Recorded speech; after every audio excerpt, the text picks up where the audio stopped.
अ, दिनांक 28 अ, जूनच्या सकाळी ही घटनेची आम्हाला माहिती मिळाली. त्याप्रमाणे आम्ही सकाळी 8च्या दरम्यान सैनिक माझ्या पथकासह घटनास्थळी पोहोचलोय. MIDC हद्दीतील इलेक्ट्रॉनिक झोन चौक येथील ठाकरे स्टीलची स्टॉल आहे. त्या स्टॉलमध्ये सदर मृतकाची बॉडी पडलेली होती. त्याचं नाव अ, जितेंद्र तांडेकर. आम्ही आधी सर्वप्रथम मृतकाची ओळख पटवण्याचा प्रयत्न केला. तिथं ऑलरेडी मृतकाचे भाऊ आणि त्यांचे संबंधित परिचित असणारे लोक होते, त्यांच्याकडून माहिती घेतली. आरोपीचे स्वभाव, त्याचा इतिहास, त्याची काही कुणाशी ओळख, कुणाचे काही शत्रुत्व वगैरे यांची माहिती घेतली. त्याप्रमाणे आम्ही आरोपीची इंजुरी पाहून त्यांना त्या ठिकाणी एक लाकडी गट्टू, ज्याला आम्ही व्हेकल स्टॉपर म्हणतो, तिथे सापडला. त्या ठिकाणी भरपूर गॅरेज असणे, ट्रान्सपोर्टचे गोडाऊन्स असल्यामुळे त्या ठिकाणी वाहनांची, स्पेशली कमर्शियल वाहनांची मोठी वर्दळ होती. तिथेच कुठतरी एका गट्टू वापरून हा मर्डर झालेला असावा. त्या दृष्टीने आम्ही शोध घेण्याचा प्रयत्न केला. आम्ही आजूबाजूचे सीसीटीव्ही, तसेच त्याच्या परिचित, तो दिवसभरामध्ये त्याचे क्रियाकलाप काय असतो त्याची सर्व माहिती घेऊन आम्ही सर्व आपले पूर्ण खबरे, सर्व नेटवर्क आम्ही तिथं त्यांना आम्ही माहिती दिली. मग त्यांच्याकडून आरोपीविषयी, त्या संबंधित संशयित आरोपीविषयी माहिती घेण्याचा प्रयत्न केला. त्याच्या कोणाशी काही जुना वाद वगैरे आहे का, कोणाचे अनैतिक संबंध आहेत का, त्याचा काही फॅमिली काहीतरी इश्यू आहे का, ह्या गोष्टीची आम्ही संपूर्ण माहिती घेतली.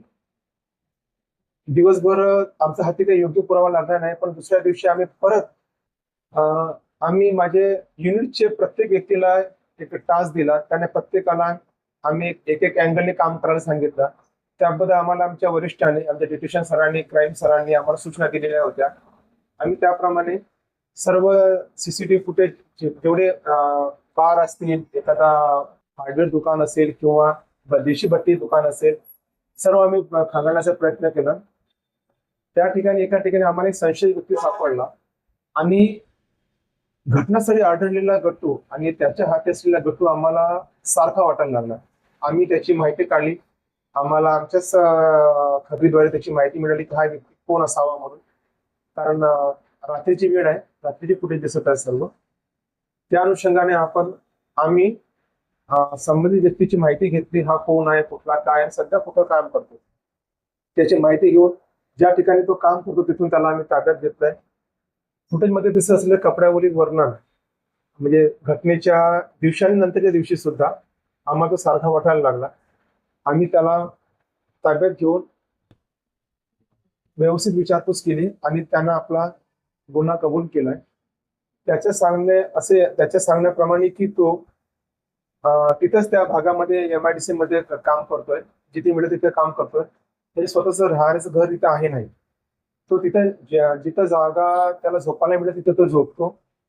त्या दिवशी तो कंपनीतून आपला 9 ते 9 शिफ्ट करून आला. एका देशीदार दुकानात जाऊन दारू पिली आणि त्या घटनास्थळी असलेल्या साठीच्या गोडाऊन कारखान्यामध्ये वरांड्यात तो झोपला होता. त्याच्या सांगण्याप्रमाणे की मृतक हा बडबड करत होता. तो त्याला समजायला केलं की मला झोपू दे, पण मृतक ऐकायला तयार नाही आणि मृतकाने त्याला आई बहिणीवरून शिवीगाळ केली असं आरोपी सांगत आहे. त्यांच्यात थोडीशी धक्काबुक्की झाली. आरोपी परत तिकडे गेला आणि आरोपीने तिथेच भरपूर गट्टू पडून असतात असे, तिथून एक आणला आणि परत त्याला ढकलून त्याला तिथं त्या गट्टूने त्याला मारलेला. आरोपी म्हणते की माझ्या मारण्याचे इंटेन्शन नाही, मी त्याला मारून परत तिकडे जाऊन झोपलो. पण सकाळी जेव्हा मी मारण झाली तर तो तिथून तो निघून गेलेला होता. आरोपीचं नाव सर सुमित शुक्ला आहे. तो प्रॉपर प्रयागराज उत्तर प्रदेश मधला आहे. तो कामानिमित्त इथं काही महिन्यापासून राहतो. आमच्या टीम मध्ये सर माझ्यासोबत माझे सहकारी API भोंडे, API राजाभाऊ जाधव, आमचे ASI विनोद देशमुख, हेड कॉन्स्टेबल नितीन वासनिक, हेमंत लोणारे, मनोज टेकाम, प्रीतम यादव, श्याम सोळंके, सुनीत गुजर, रितेश तोमडा, शरद चांभारे, स्वप्नील घोडके, कुणाल गेडा व आमचे वाहन चालक विशेषतः नितीन अजमत आणि रवींद्र खेडकर, आम्ही सर्वांनी एक टीम करून